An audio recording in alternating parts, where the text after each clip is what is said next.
할렐루야. 하나님의 은혜가 저와 여러분들에게 넘치기를 예수님 이름으로 축원합니다. 오늘 하나님 말씀 보십니다. 요한계시록 3장 14절부터 22절까지의 말씀을 봅니다. 요한계시록 3장 14절부터 22절까지의 말씀 보도록 하겠습니다. 제가 읽어드립니다. 라오디게아 교회의 사자에게 편지하라. 아멘이시오 충성되고 참된 증인이시오 하나님의 창조의 근본이시니가 이르시되 내가 내 행위를 아노니 내가 차지도 아니하고 뜨겁지도 아니하도다. 내가 차든지 뜨겁든지 하기를 원하노라. 내가 이같이 미지근하여 뜨겁지도 아니하고 차지도 아니하니 내 입에서 너를 토하여 버리리라. 내가 말하기를 나는 부자라 부요하여 부족한 것이 없다 하라. 내 곤고한 것과 가련한 것과 가난한 것과 눈먼 것과 벌거벗은 것을 알지 못하는도다. 내가 너를 권하노니 내게서 불로 연단한 금을 사서 부요하게 하고 흰 옷을 사서 입어 벌거벗은 수치를 보이지 않게 하고 안약을 사서 눈에 발라보게 하라. 무릇 내가 사랑하는 자를 책망하여 징계하노니 그러므로 내가 열심을 내라. 회개하라. 볼지어다 내가 문 밖에 서서 두드리노니 누구든지 내 음성을 듣고 문을 열면 내가 그에게로 들어가 그와 더불어 먹고 그는 나와 더불어 먹으리라. 이기는 그에게는 내가 내 보좌에 함께 앉게 하여 주기를 내가 이기고 아버지 보좌에 함께 앉은 것과 같이 하리라. 귀 있는 자는 성령이 교회들에게 하시는 말씀을 들을지어다. 아멘. 할렐루야. 우리 가슴에 손을 보게고 이렇게 고백합니다. 예수님 사랑합니다. 시작. 예수님 사랑합니다. 할렐루야. 일주일 동안도 하나님의 은혜 가운데 행복한 나날들 보내셨을 줄로 믿습니다. 올해는 비가 좀 많이 오는 것 같아요.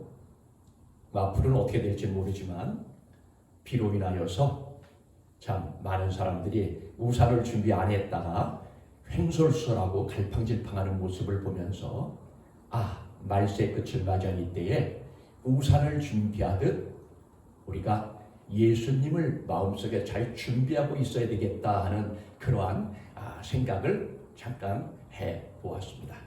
오늘 이 본문의 말씀을 중심으로 해서 내 삶에 개입하기를 원하시는 예수님, 내 삶에 개입하기를 원하시는 예수님, 이런 제목으로 하나님 주신 말씀을 여러분들에게 전하도록 하겠습니다. 이 라오디게아 교회라고 하는 이 교회는 라오디게아 지방에 있는 교회입니다. 오늘날 소아시아 터키 지역에 있는 교회죠. 요한계시록에는 7개의 교회가 등장하는데 이 7개의 교회는 특별한 것이 아니고 온 세상의 모든 교회들을 다 일컬어서 하나님 부류를 나누는 것입니다. 칭찬만 받고 책망을 받지 않은 교회가 2개가 있습니다. 빌라델비아 교회와 서머나 교회. 그래서 길거리 다니다 보면은 빌라델비아 교회라고 하는 간판을 볼 수가 있고요. 어떤 교회는 서머나 교회라는 간판도 볼 수 있습니다. 또 빌라델비아 교회라고 하는 것이 이름이 기니까 빌라델 교회다 이렇게 간판을 해 놓은 것도 보게 됩니다. 서머나 교회와 빌라델비아 교회 이 2 교회는 예수님께 칭찬만 받았죠. 우리 모두가 인생 살아가면서 이렇게 예수님께 칭찬만 받을 수 있기를 예수님 이름으로 먼저 축복합니다. 아멘. 할렐루야. 또 칭찬도 받고 책망도 받은 교회가 있어요. 바로 3 교회가 있는데 에베소 교회, 버가모 교회, 두아디라 교회, 이렇게 3 교회는 책망과 칭찬 이 2개를 같이 받았습니다. 그런데 칭찬은 없고 책망만 받은 교회가 2 교회가 있는데 바로 사대 교회와 라오디게아 교회, 오늘 본문에 나오는 교회입니다. 그런데 참 공통점이 사대 교회와 라오디게아 교회는요, 교회가 부유했습니다. 물질적으로도 부유했지만 신앙에 교만이 있었습니다. 그것을 예수님은 속을 다 들여다보신 거죠. 그리고도 바뀔 줄 모르는 그들의 신앙생활의 모습을 보시고 예수님께서 사대교회와 라오디게아 교회에 책망을 하시고 돌이키라고 권면도 하셨습니다. 이 라오디게아 교회는요, 부유해졌습니다. 물질도 부유해졌고, 그리고 이 정도면 뭐 신앙생활 잘하는 거지 하며 스스로 자부심을 갖는 교만이 그들 속에 있었습니다. 예수님을 믿게 되면은요, 사람이 겸손해지는 것이 나타나는 외적인 징조입니다. 왜? 예수님이 내 안에 주인이시고 예수님이 나의 왕이시기 때문에 왕을 모시고 다니는데 어떻게 내가 건방지게 교만할 수 있겠습니까? 그래서 겸손해지고 얼굴에는 항상 다른 사람들에게 밝은 모습을 보여주는 미소가 있기 마련입니다. 그런데 예수 그리스도가 삶 속에 부요함이나 아니면 지식적으로 뛰어나다거나 명성이 있다거나 인기가 있으면요, 그 속에 그것이 가득 자리 잡으면서 예수님은 점점 밖으로 밀려나게 되는 겁니다. 그래서 통계적으로 보면은 전 세계에 기독교가 융성했던 나라들이 1인당 GNP 국민 총생산이 2만 달러가 되게 되면은 부유하고 먹고 사는데 지장이 별로 없거든요. 그럼 그때부터는요, 기독교가 점점점 쇠락되기 시작합니다. 오늘날 유럽에서 그걸 볼 수 있잖아요. 그렇게 큰 교회, 유명한 목사님들이 목회하시던 그 예배당이 술집, 카지노, 그리고 디스코텍 이런 데로 바뀌어버리잖아요. 먹고 살만 하니까 사람들이 이제 예수님을 별로 찾고 싶지 않은 겁니다. 우리가 잘 살기 위하여 예수 믿는 거 아닙니다. 건강하기 위하여 예수 믿는 거 아니거든요. 내 소원 성취하기 위하여, 자녀가 대학 잘 가기 위하여, 남편 사업 성공하기 위하여, 그 목적으로 예수 믿는 게 아니거든요. 예수 믿는 이유는요, 천국과 지옥이 있기 때문입니다. 그러니까 내가 못 살든 잘 살든 뛰어나든 부족하든 인기가 있든 없든 내가 세상에서 뛰어난 남들의 롤모델의 삶을 산다 할지라도 우리가 예수님 앞에서는요, 정말 천국과 지옥이 있는 줄 알고 예수 그리스도가 얼마나 나에게 존귀한 분인 줄 알고 고맙고 감사한 분인 줄 안다면은 내 지위와 내 상황과 환경과 상관없이요, 우리는 겸손해야 됩니다. 할렐루야. 겸손해야 됩니다. 근데 라오디게아 교회는요, 자만심이 싹 텄습니다. 이만하면 됐지.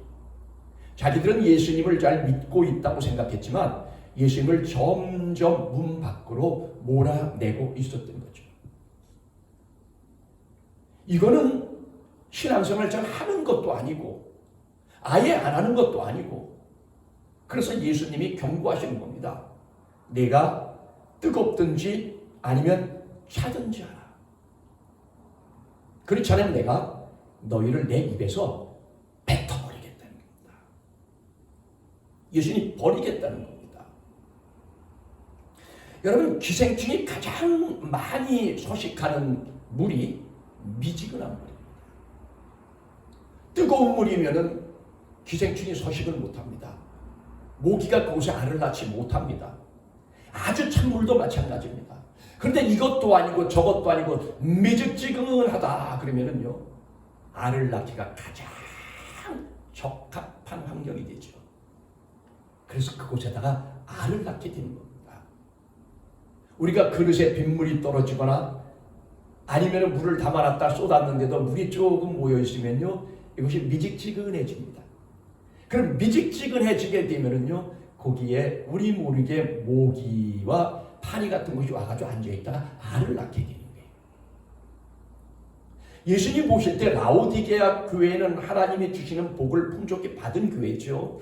그런데 그들이 하나님께로부터 큰 은혜와 복을 받은 수혜자면서도 그 순간에도 하나님이 주시는 은혜와 복을 누리고 있으면서도 그 복을 주시는 예수님을 점점 밖으로 밀어냈습니다.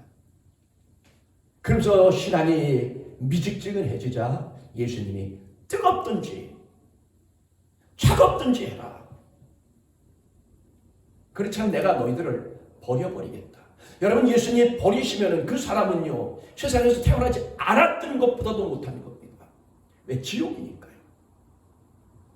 그런데 예수님은 사랑이 많으셔서 무조건 뻥뻥 대포만 터뜨리시는 것이 아니라 또 그들을 사랑으로 감싸시죠. 이런 말씀을 하셨잖아요. 볼지어다 내가 문 밖에 서서 두드리노니 누구든지 내 음성을 듣고 문을 열면 내가 그에게로 들어가 그와 더불어 먹고 그는 나와 더불어 먹으리라. 문 밖에서 두드리시겠다는 겁니다. 계십니까? 나 예수입니다. 내가 들어가겠습니다. 나를 영접해 주신다면 내가 들어가서 당신과 함께 하겠습니다. 그러나 거부하고 문전박대하면 그러면은 내가 당신을 떠나겠습니다. 예수님이 기가 막힌 방법을 알려주신 거죠. 그러면서 사랑으로 권하시는 겁니다. 내가 개입하겠다는 겁니다. 제가 처음에 개척했을 때 지하였습니다. 그런데 어느 날 물이 들어오기 시작하는 거예요. 지하 성전에 가장 큰 골칫거리가 두 개가 있습니다. 하나는 장마철에 물이 들어오는 것. 그 안에 있는 성구가 물이 빠져나갈 데가 없으니까 다 물에 잠겨요. 심지어는 제가 아는 어떤 교회는 피아노가 넘어가고 그리고 피아노가 물 위로 둥둥 떠다녀서 제가 헤엄쳐 들어가서 그것을요 끄집어 내온 적이 있어요. 그런데 한번 물에 불어서 버려진 피아노는요 아무리 말려도 나무로 되어 있기 때문에 비틀어져 가지고 사용을 못하는 거예요. 가뜩이나 어려운 지하교회들 비의 문제가 굉장히 심각합니다. 또 한 가지는 바로 냄새죠. 봄이나 가을에 건조할 때는 냄새가 없고 마음 놓고 부르짖어 기도할 수 있는 정말 최적의 장소 같죠. 그런데 여름이 되어 우기가 되면요 냄새가 빠질 데가 없으니까 퀴퀴한 냄새가 납니다.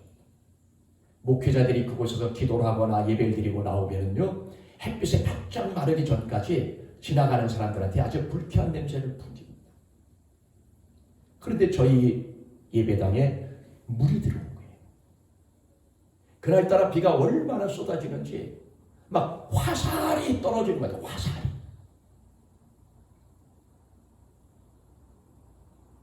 도저히 어떻게 방법이 없는 거예요. 예배를 딱 마치고 났는데 교회 벽이 젖기 시작하면서 물이 막 들어오는 거예요. 큰일 났습니다. 이 짐을 어떡하냔 말이에요. 피아노는 어떻게 하고 그리고 갖가지 강대상과 그리고 왜 사무실에 모든 책들 어떻게 하냐고. 목회자로서요 정말 서글퍼서 눈물이 쏟아져요. 이 개척교회 목사들의 심정은요 계절의 변화, 날씨의 변화에 따라서도요 큰 교회 목사님들이 겪어보지 못하는 그런 가슴 아픈 일들이 많이 있습니다. 밖에 나가봤더니 벽을 타고 물이 쏟아져 들어오는데 저는 이미 양복이 다 젖었습니다. 그래서 그 밤에 8시쯤 됐는데 전문가를 불러서 사장님 비가 들어오는데 어떻게 방법이 없겠습니까? 라고 얘기했더니 그 전문가가 보고하시는 말씀이 목사님 비가 이렇게 쏟아질 때는 방법이 없습니다. 그 위에 보통 건물에 보면 앞에 상가들 비 들어오지 말라고 이렇게 천막으로 쳐놓지 않습니까? 그런데 벽과 천막 사이에 실리콘으로 쏴놓은 데가 거기가 떨어진 거예요. 그리고 실리콘을 아무리 쏴도 빗물 때문에 붙지 않는다는 거예요. 내일 아침까지 기다려야 된다는데 내일 아침까지 어떻게 기다립니까? 내일 아침까지 있다가 모든 걸 다 잃어버리는데. 그때 어쩔 줄 몰라하는 제게 예수님이 개입을 하셨어요. 할렐루야. 들어가 무릎 꿇어라. 들어가 무릎 꿇어라. 예수님의 잔잔하고 사랑스러운 목소리가 제 마음속에 들어오는데, 그런데 그게 얼마나 위험이 있는지요. 들어가 무릎 꿇어라. 비가 쏟아지는데 들어가 무릎 꿇으라고 말씀하시고,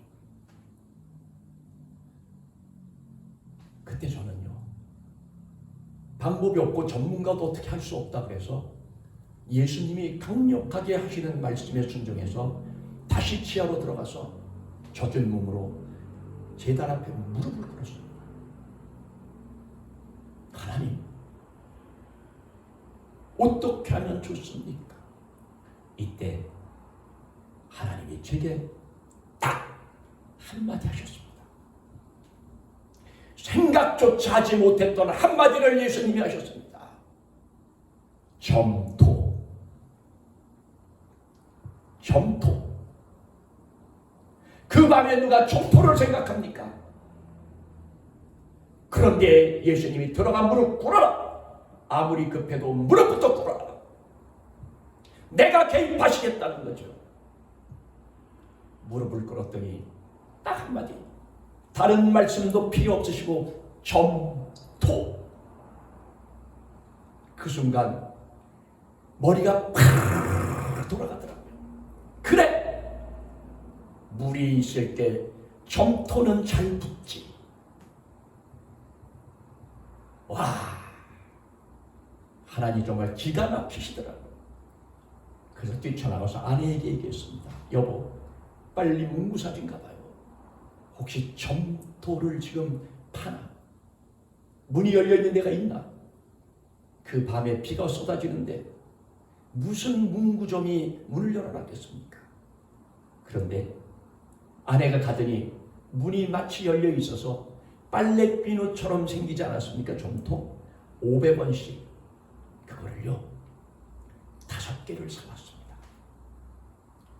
그거를 봉지를 뜯고 빗물에다가 적셔서 쫙쫙쫙 주물렀더니요 이게 끈적끈적해지는, 그걸로 위에 벽과 떨어진 천막 사이 실리콘 떨어진 데를 탁탁탁탁탁탁 붙였거든요. 할렐루야. 비가 안 내려오는 거예요. 예수님의 개입하시니까 생각지도 못했던 기가 막힌 일이 일어나는 겁니다. 사랑하는 여러분, 영혼, 육의 복의 근원은 예수님이십니다. 구원받아 천국 가는 것도 예수님이시고, 바른 가치관을 갖고 사람답게 사는 것도 그 관건이 예수님이시고, 인생 살아가는데 썩어질 몸이지만 먹고 입고 살아가는 모든 것에 복을 주시는 분도 예수님이십니다. 그 예수님이 우리의 삶에 개입하시면 그거를 복이라고 얘기하는 겁니다. 그리고 그 예수님의 개입이 없으면 그게 바로 저주라는 겁니다.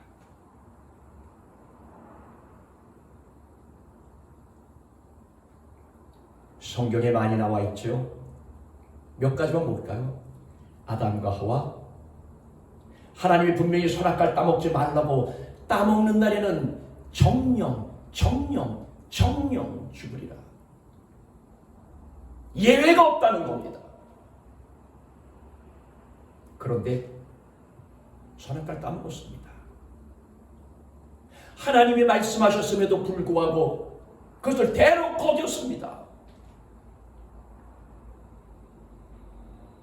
이제 저질러 놓은 이 일을 스스로가 해결할 수 없어요. 그들은 망하는 수밖에 없습니다.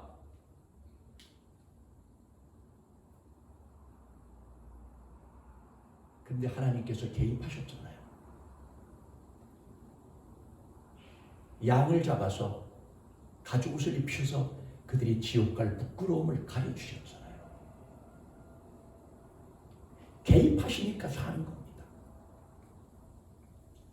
이것이 바로 예수님이 개입하신, 삼위일체 하나님이 개입하신 최초의 사례입니다. 롯의 가죽 보십시오. 소돔과 고모라 성이 죄악이 가득 차서 더 이상 하나님 눈뜨고 보실 수가 없어서 불로 심판하시겠다고 말씀하셨습니다. 그런데 그 속에 하나님이 사랑하시는 롯의 가족이 있었어요. 그때 천사 그리고 그들이 인간의 몸을 입고 소돔성으로 들어가지 않습니까? 들어가서 이곳을 하나님이 곧 불로 멸하실 테니 빨리 빠져라. 그러나 사위들은 농담으로 여기고, 그래도 사위들이기 때문에 같이 살고 싶어 주저주저대고 있는 롯의 가족을 하나님께서 낚아채셔서 그들의 의지와 상관없이 그들을 살리시기 위하여 그들 속에 개입하셨고, 그들이 불심판에서 무사히 살아나오지 않았습니까? 이스라엘 백성이 하나님께 범죄함으로 인하여 바벨론의 포로로 끌려갔을 때 70년의 종살이를 마칠 때 누가 고레스의 마음을 감동시켰습니까? 하나님 아닙니까? 하나님이 개입하신 거예요.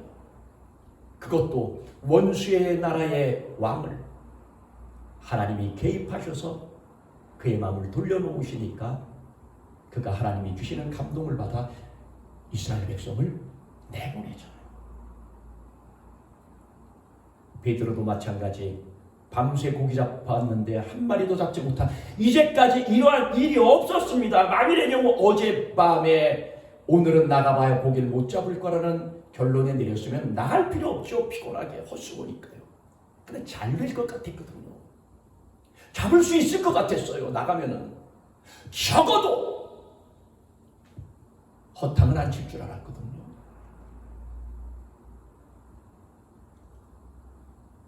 근데 나갔는데 웬일이에요? 이제까지 일했던 적은 한 번도 없었습니다. 그런데 어떻게 바다에 고기가 씨가 말랐는지 한 마리도 잡히지 않았습니다. 시리에 빠져서 어차피 지나간 시간, 오늘 밤에라도 잡아야지 하고 그물을 씻고 있을 때 예수님이 오셔서 깊은 데 가서 그물을 던져라. 예수님이 개입하셨어요. 그래서 그곳에다 그물을 던졌더니 이제까지는 한 번도 경험해보지 못한 놀라운 기적의 역사가 일어났습니다. 할렐루야. 밤새도록 그물을 던졌는데 한 마리도 잡지 못한, 이제까지 경험해보지 못했던 불행한 기적이 있었고, 바로 몇 시간 사이에 이제까지 한 번도 잡아보지 못한 어마어마한 고기를 잡아 올린 기적이 있었습니다. 예수님이 개입하십니다.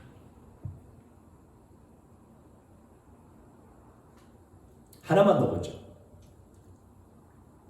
베다니의 나사로. 부모는 이미 세상을 떠나고 오빠와 마르다 마리아 이렇게 세 사람이 살고 있었죠. 사람이 자기 뜻대로 안 되잖아요. 건강하고 싶다고 건강해지나요? 부자 되고 싶다고 부자가 되나요? 노력은 하죠. 연구도 하죠. 땀도 흘리죠. 그러나 뜻대로 안 됩니다. 그 오빠가 그만 병이 걸려 죽어갑니다. 동생들이 이제까지 남편처럼 아버지처럼 오빠처럼 의지하며 살았는데 기둥이 무너지는 겁니다.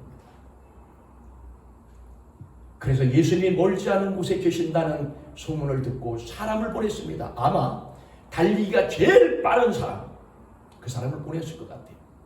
제발 가서 예수님 좀 불러오세요. 예수님은 우리를 사랑하시고요. 우리가 사이가 좋아요. 우리 집에 와서 음식도 한두 번 먹은 게 아니에요. 이런저런 얘기 많이 나눴다고요. 예수님 우리 사정을 너무나 잘 알아요. 그분에게 가서 말씀하시면서 쏜살같이 달려오실 거예요. 만사를 제쳐놓고 오실 거예요. 이러고 사람을 보냈는데 분명히 가서 똑바로 예수님 당신이 사랑하시는 나사로가 죽어갑니다. 목숨이 경각에 달렸는데 빨리 오셔야 되겠습니다. 숨을 몰아쉬며 얘기할 때 그 긴박함을 예수님은 너무나도 잘 아셨어요. 그렇게 말씀을 전해놓고 집으로 돌아왔는데 마르다와 마리아는 예수님이 이제 들으셨으니까 곧 오실 거라고 생각했는데 해가 져도 안 오시고 그 다음 날도 안 오시는 거예요. 그 다음 날도 안 오시고 그 다음 날도 안 오시고 무려 나흘 동안 오시지 않습니다. 예수님께 사람을 보냈을 때 예수님이 바로 오셨다면 오빠 나사로가 살 수 있었을 시간인데 오시지 않자 그날 그 오빠는 죽고 말았습니다. 하늘이 무너지는 거예요. 더 이상 가망성이 없습니다. 죽었으니까요. 그런데 장사를 다 지내고 무덤을 돌문으로 막아놓고 슬픔에 젖어 있는 그때에 예수님이 제자들과 함께 터벅터벅 걸어오십니다. 우리가 그 마르다와 마리아라고 생각해 보자고요. 기가 막힌 일 아닙니까? 도대체 왜? 무엇 때문에? 우리와의 친분을 생각해서라도 또 아니라도 다급하게 사람을 보냈으면 사람의 한 번밖에 없는 생명이 달렸는데 쏜살같이 달려오셨어야죠. 아예 안 나타나시면은 그 예수님을 미워하는 마음을 품고 그냥 세상을 살아가면은 잊혀지는데 다 끝난 뒤에 나타나실 건 또 뭡니까? 약을 올리는 건가요?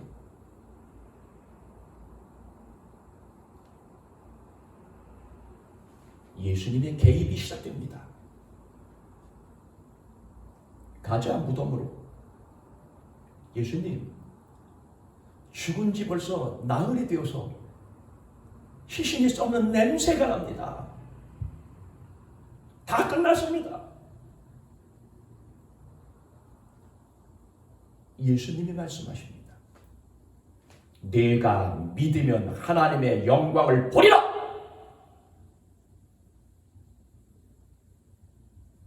예수님은요 절망이라는 게 없으십니다. 이 모든 기회가 끝났다 이게 없으신 분이에요. 무에서 유를 창조하신 분이시기 때문에 그분은 뭐든지 하실 수 있으셔요. 내가 살려주겠다는 겁니다. 그런데 인간적인 생각으로 이미 죽어 나흘이 되어 냄새가 나나이다. 내가 믿으면 하나님의 영광을 보리라. 내가 믿으면 내 오빠가 살아나는 기적을 경험하고 하나님께 영광 돌릴 것이라는 거죠. 예수님의 책망 같은 소리에 마르다와 마리아가 무덤에 갔습니다. 돌을 옮겨 놓아라. 사람들을 시켜 돌을 옮겼습니다. 나사로가 나오거라. 나사로가 일어났습니다. 풀어놓아 다니게 하라. 할렐루야. 예수님의 개입이 절망을 기쁨으로 바꿔놨습니다. 도저히 안 된다는 것이 되는 거로 바꿔놓으셨습니다. 여러분이 예수님께 우리 박수로 영광 돌리겠습니다. 할렐루야.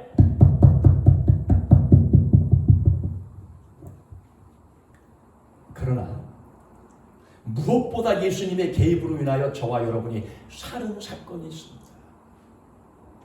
죄의 삭은 사망이라고 말씀하셨는데 죄 없는 사람이 어디 있습니까?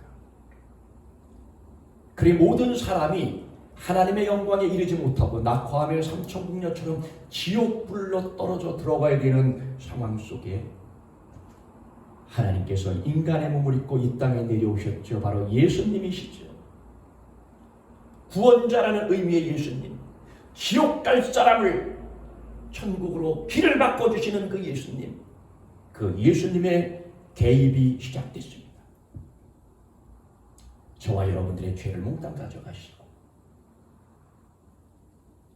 우리가 가야 될, 우리가 짊어져야 될 죄의 형벌을 예수님께서 대신 십자가에서 청산하시고 거기서 끝나시면 안 되죠. 왜? 예수 안 믿는 사람은 지옥으로 떨어져야 되는 최종 심판이죠. 그래서 예수님 우리의 죄를 완전히 청산하시기 위하여 지옥까지 내려가셨다가 그리고 그 지옥에 있는 사람 심령들에게 자신이 메시아임을 분명히 밝히시고 너희들이 복음이 전해질 때 듣지 않았던 너희들 봐라, 거짓말인가 진짜인가 내가 싫지 않느냐. 그 자체가 복음입니다. 이미 지옥 들어간 사람들, 그 사람들에게 아무리 복음을 전해도 그들은 천국 갈 수 없어요. 다만 그들에게 자신이 메시아요, 자신이 구원자요, 자신만이 천국 가고 지옥 가지 아니하는 참 길이라는 걸 그들에게 보여주시고 확인시켜 주신 뒤에 그리고 부활하시고 40일 동안 이 땅에 계시다가 500여 명이 보는 앞에서 천국으로 올라가시면서 다시 오시겠다고 약속을 하셨습니다. 예수님의 개입으로 인류의 죄 문제가 해결되고 구원의 문이 활짝 열렸습니다. 할렐루야. 그리고 말씀하십니다. 볼지어다 내가 문 밖에 서서 두드리노니 누구든지 내 음성을 듣고 문을 열면 내가 그에게로 들어가 그와 더불어 먹고 그는 나와 더불어 먹으리라. 볼지어다 내가 너의 마음의 문을 두드리노니 내 자아와 내 생각과 내 방법을 다 버리고 문을 활짝 열고 나 예수를 영접하면 내가 너의 삶을 인도하고 너를 복된 천국으로 인도하시겠다. 할렐루야.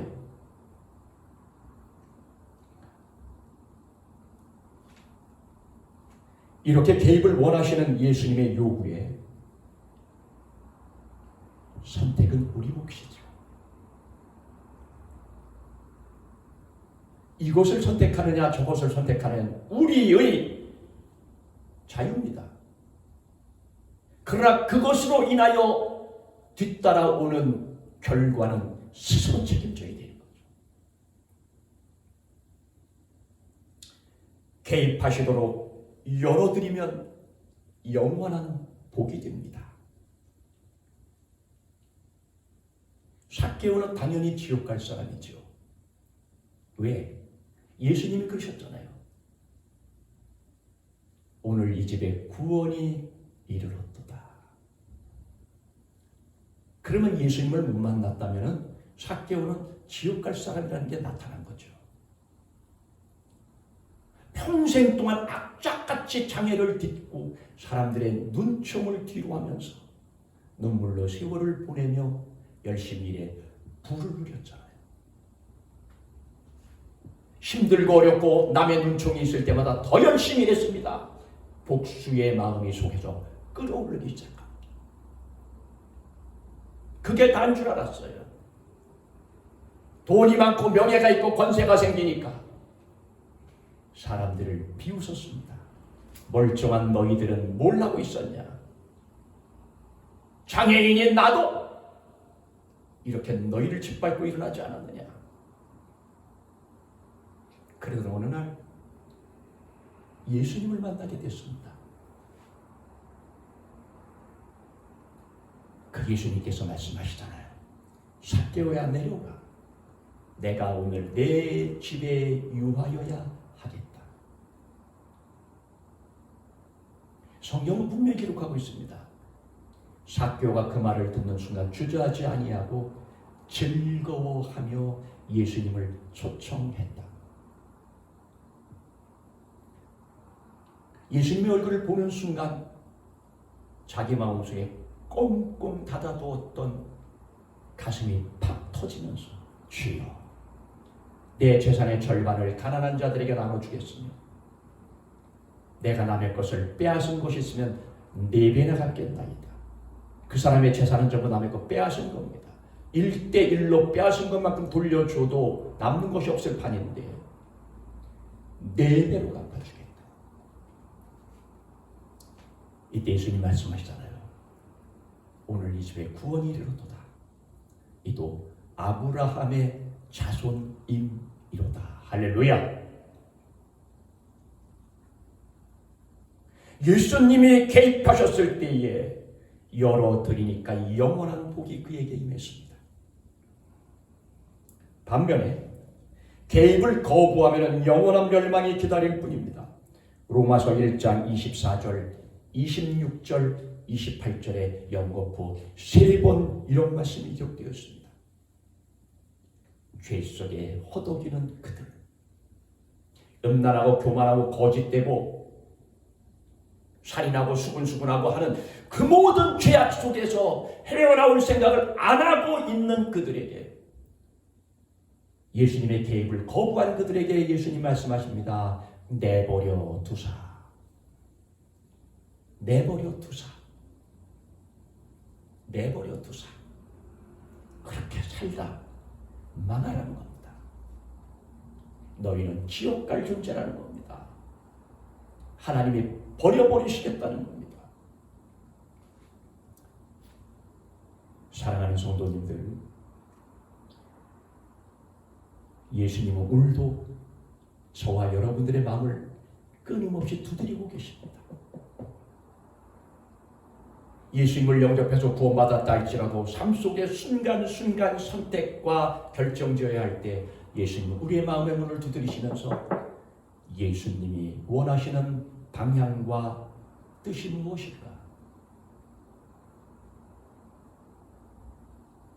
그러면서 우리 속에 개입하길 원하시죠. 네 뜻과 네 생각 내려놓고 내 뜻과 내 생각으로 나가라. 내가 개입하는 대로 따라와라. 그럼 내가 책임지겠다. 여러분, 예수님의 개입을 무조건 허용하시길 예수님 이름으로 간곡히 부탁드립니다. 예수님, 내가 문을 활짝 엽니다. 들어오셔서 나의 주인이 되어 주옵소서. 얼마든지 환영합니다. 예수님 사랑합니다. 내 삶을 송두리째 개입하시고 장악하셔서 당신의 뜻대로 나를 의의 도구, 의의 쟁기, 의의 병기로 사용하여 주옵소서. 예수님이 우리 속에 들어오시면 예수님 밖에서 잘된 것보다 얼마든지 더 잘되고 우리의 생명 끝나는 날 영원한 천국에 가게 된다는 것 꼭 마음에 잘 박힌 모처럼 기억하시고 예수님의 개입을 마음을 활짝 열리지 않을 때까지 여시고 환영하시길 예수님 이름으로 축원합니다. 아멘. 하나님 아버지, 내 삶에 개입하기를 원하셔서 지금도 우리의 문을 두드리고 계시는 예수님 사랑하고 감사합니다. 예수님, 모든 감사와 찬양과 영광과 존귀를 올려드립니다. 귀가 어두워 듣지 못하고 눈이 어두워 예수님의 뜻을 온전히 구별하지 못할지라도 예수님이 우리의 마음을 두드리시면 알아듣는 만큼 최선을 다하여 문을 활짝 열겠습니다. 하나님, 우리와 동행하여 주옵소서. 우리도 예수님과 동행하겠습니다. 예수님 사랑합니다. 예수님 이름으로 기도합니다. 아멘.